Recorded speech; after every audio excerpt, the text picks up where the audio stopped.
கட்சி தொண்டர்கள் வந்து தற்குறி கிடையாது, ஆச்சரியக்குறின்னு சொல்லியிருக்காரு. இதை எப்படி நம்ம பார்த்துக்கிறது? யாரு சொல்றா? விஜய் சொன்னாரு. அவர் தானே சொல்றாரு. அவர் மட்டும் தானே சொல்லிக்கிட்டு இருக்காரு. அடுத்த ஆளு சொல்லணும் இவர் நல்லவர் வல்லவர் கெட்டிக்காரு தொண்டர்களே கிடையாதுங்க, ரசிகர்கள். அதிமுகவோட கிளை கட்சி மாதிரி தான் அந்த தாவேகாவை தான் உட்கார்ந்துருக்கு. 60 சீட்டு வேணும்ன்றாரு, ஆட்களை நிறுத்துவேன்றாரு. இவர் வந்தா நான் இந்த கட்சியில இருக்கேன், எனக்கு ஒரு சீட்டு கொடு. அதிமுக கிளைக்கழகம் வந்து செங்கோட்டையன் செயல்பட்டுக்கிட்டு இருக்காரு. இதுக்கு விஜய் ஆமோதி போய்கிட்டு இருக்காரு. பணம் உள்ளவன் இன்னொரு கட்சியில சேர்க்க தான் செய்வாங்க.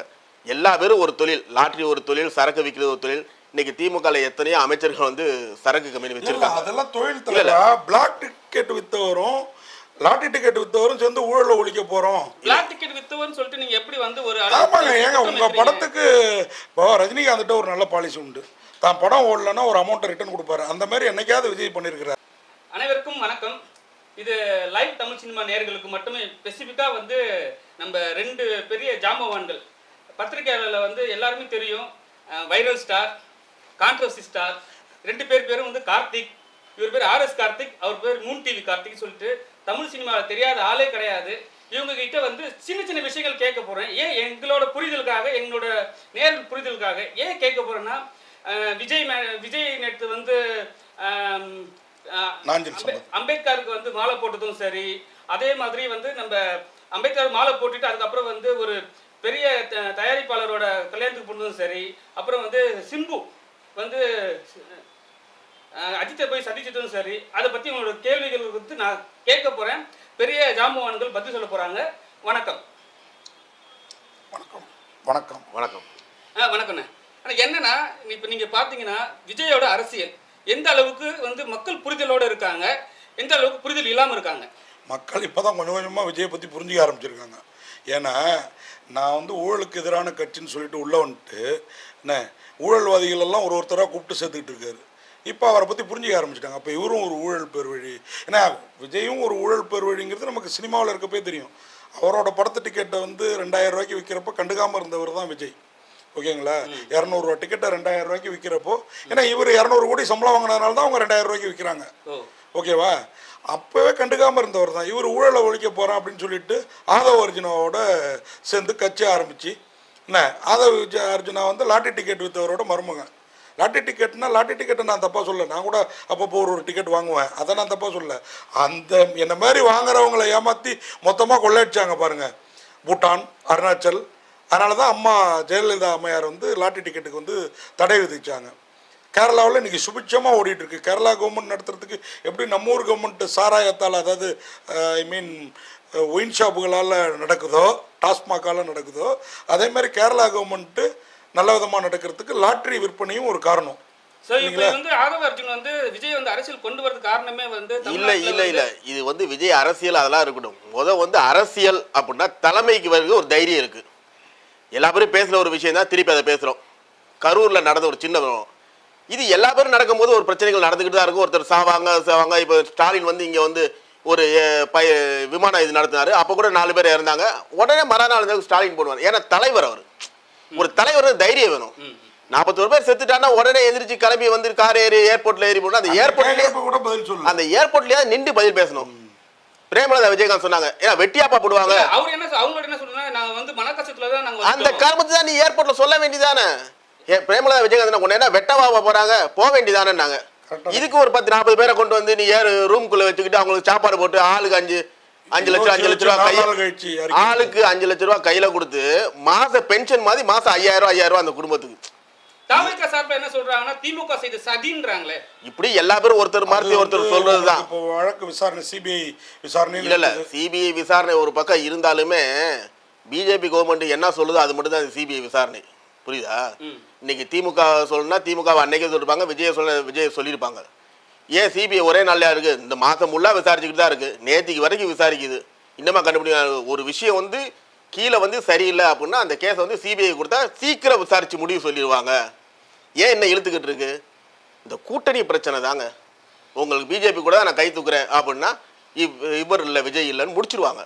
இதைத்தான் எழுதுகிட்டு இருக்கு. இப்ப அண்ணன் சொன்ன மாதிரி ஆதவர்ஜின் வந்து உள்ள வந்து ஆதவர்ஜினா விடுங்க, பணம் உள்ளவன் இன்னொரு கட்சியில சேர்க்க தான் செய்வாங்க. எல்லா பேரும் ஒரு தொழில், லாட்டரி ஒரு தொழில், சரக்கு விற்கிறது ஒரு தொழில். இன்னைக்கு திமுக எத்தனையோ அமைச்சர்கள் வந்து சரக்கு கம்பெனி வச்சிருக்காங்க. அதெல்லாம் தொழில் தலைவா. பிளாக் டிக்கெட் வித்தவரும் லாட்டரி டிக்கெட் வித்தவரும் சேர்ந்து ஊழலை ஒழிக்க போறோம். பிளாக் டிக்கெட் வித்தவர்னு சொல்லிட்டு நீங்க எப்படி வந்து ஒரு ஆமாங்க, ஏங்க உங்க படத்துக்கு இப்போ ரஜினிகாந்த்கிட்ட ஒரு நல்ல பாலிசி உண்டு. தான் படம் ஓடலன்னா ஒரு அமௌண்ட்டை ரிட்டர்ன் கொடுப்பாரு. அந்த மாதிரி என்னைக்காவது விஜய் பண்ணியிருக்கிறாரா? அந்த பாலிசி வந்து தமிழ் சினிமாலே இல்லைங்க. அது வந்து ஆந்திரா பக்கம் தான். ஒரு அமௌண்ட் முழு அமௌண்ட்டை ஹீரோக்கு கொடுக்க மாட்டாங்க. 75% அதுக்கப்புறம் அந்த படம் ஓடினா தான் அந்த மீதி 25% வாங்குவாங்க. இல்லாட்டி வேங்கன்றுவாங்க, இல்லாட்டி வேணான்றுவாங்க. அது தமிழ் சினிமா. அது ரஜினியோ கமலோ விஜயோ அஜித்தோ அதை விட்டுருவோம். நம்ம அந்த இடத்துக்கு போவேனா. ஒரு தொழில்காரங்க ஆதரவு இருங்க. ஏன் இப்போ இதில் வந்து சேர்த்தது யாரை சேர்த்துருக்காங்க? செங்கோட்டையன் வந்து சேர்ந்திருக்காரு. செங்கோட்டையை தூக்கி நிமித்திடுவாரா? எனக்கு 60 சீட்டு கொடுங்கன்றாரு. செங்கோட்டையன் வந்து வரும்போதே அம்மாவோட போட்டோ ஏங்க ஒரே செகண்ட். இது தாவேக்கான்ற கட்சியே முடிஞ்சு போச்சு. அதிமுகவோட கிளை கட்சி மாதிரி தான் அந்த தாவேக்காவை தான் உட்கார்ந்துருக்கு. 60 சீட்டு வேணும்ன்றாரு. ஆட்களை நிறுத்துவேன்றாரு. இவர் வந்தா நான் இந்த கட்சியில இருக்கேன், எனக்கு ஒரு சீட்டு கொடு. பிஜேபியோட கிளைக்கழகம், அதிமுக கிளைக்கழகம் வந்து செங்கோட்டையன் செயல்பட்டுக்கிட்டு இருக்காரு.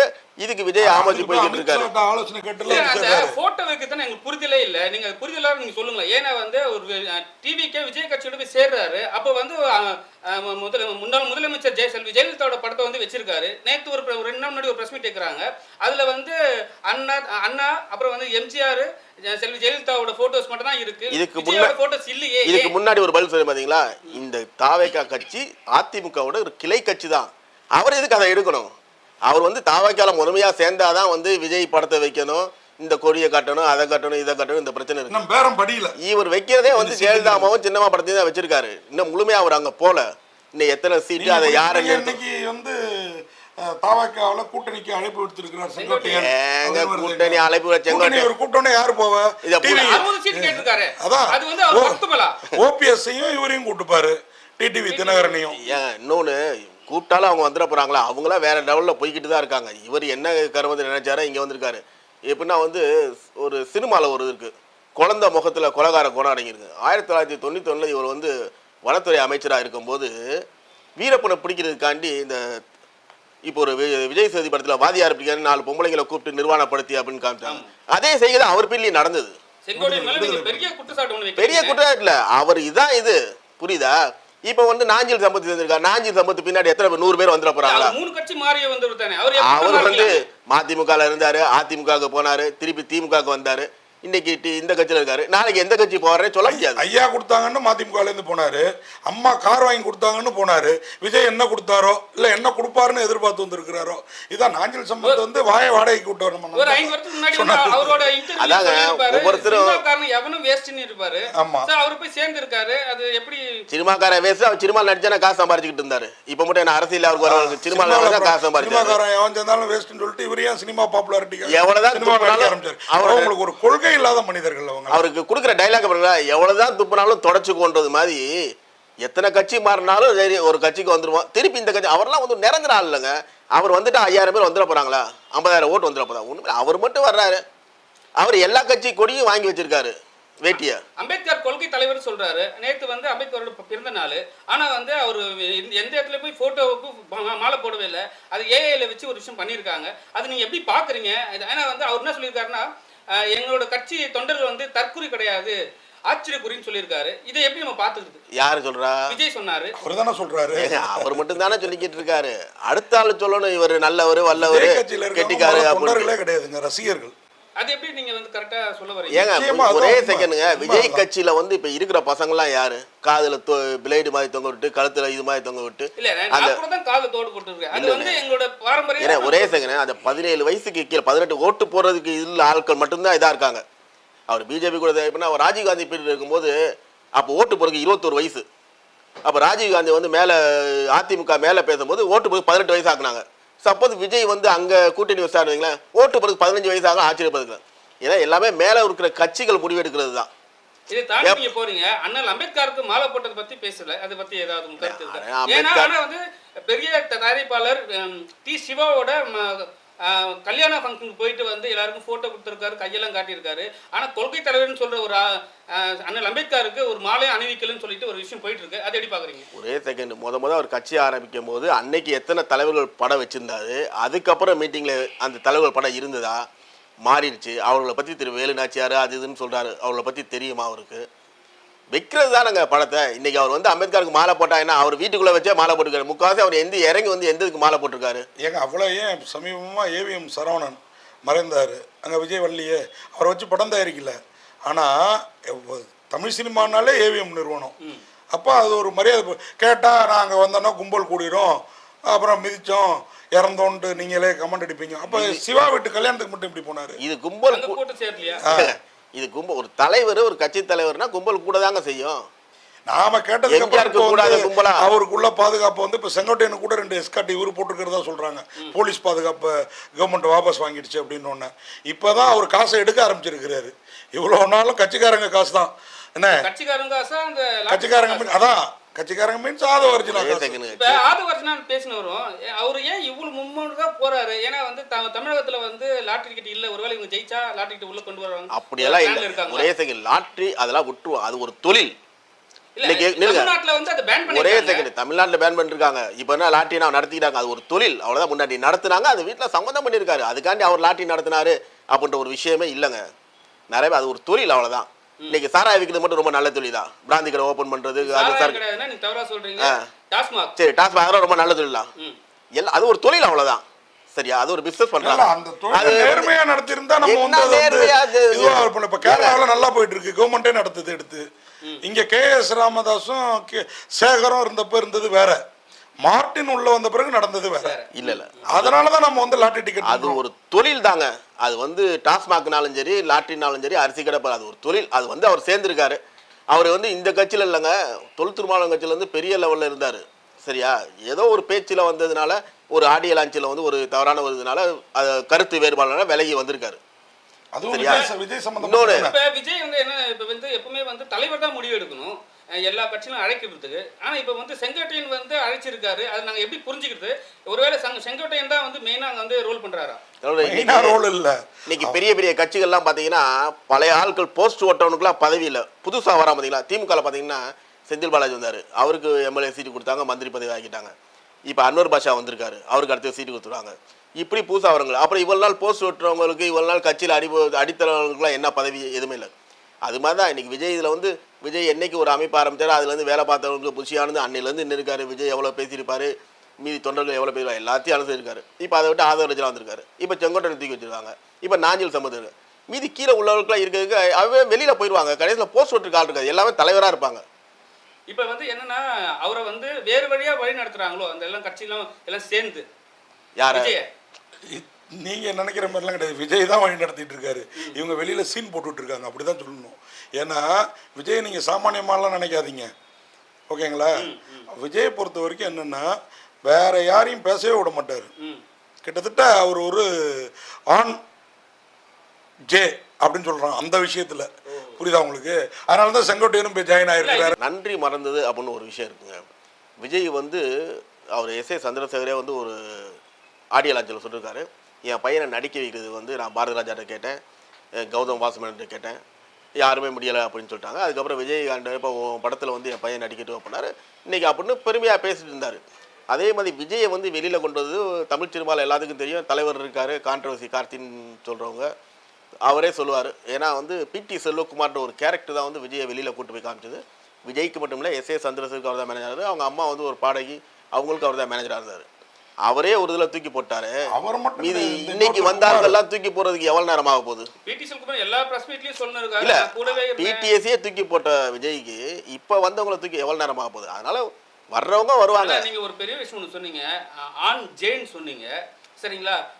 ஜெயலலிதா அம்மா வந்து பெரிய ஆளுமை, சரிங்களா? அவங்க கூட வந்து மேக்ஸிமம் யாரும் கம்பேர் பண்ணவே மாட்டாங்க. பண்றதா இருந்தா யாரை கம்பேர் பண்ணணும்னா கலைஞர் கருணாநிதி ஐயாவை மட்டும் தான் கம்பேர் பண்ணுவாங்க. ஏன்னா அவ்வளோ ஆளுமை.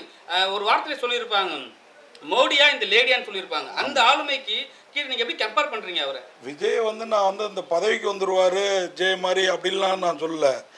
அந்த ஒரு பிடிவாத குணம், ஒரு எப்படி சொல்றது, ஒரு ஜெயலலிதாவை பற்றி வெள்ளத்தில் அத்தனை பேரை இதுவானதுக்கு ஒரு காரணம் சொல்லுவாங்க இல்லையா, சட்ரஸை திறந்து விடுறதுக்கு அம்மாட்டேருந்து உத்தரவு இல்லைங்கிறதுனால தான் சென்னை வெள்ளத்தில் மூழ்கிச்சு அப்படின்னு சொல்லிட்டு, அந்த மாதிரி எதை பற்றியும் கவலைப்படாத ஒரு கேரக்டர், ஒரு அடமண்டான கேரக்டருங்கிறதுல தான் நான் சொன்னேன். ஜெயலலிதாவோட நிர்வாகத்திறன் அதெல்லாம் நான் சொல்லல. இவர் வந்து அந்த மாதிரி ஒரு அடமண்டான கேரக்டர், அவங்கள பத்தி அதையும் சொல்லுவாங்க. சகோதரர் வந்து தவறாது. ஜெயலலிதா அம்மையாரோட ஆளுமை வந்து இதுக்கு அப்புறமும் வரப்போறதுல இதுக்கு முன்னாடி அவங்க மாதிரி வேற யாரும் இருந்ததே இல்ல. ஆளுமையில இல்ல, அந்த ஆளுமை தாங்கற எண்ணத்துல சொல்றேன் நான். தாங்க அதெல்லாம் இல்லங்க, அவங்களுக்கு திறமை தான். அந்த ஆளுமைன்றது இதுவரைக்கும் இனிமே யாரும் வரப்போறது இல்ல. இதெல்லாம் விஜயெல்லாம் இல்ல, யாரையுமே கம்பேர் பண்ணவே முடியாது.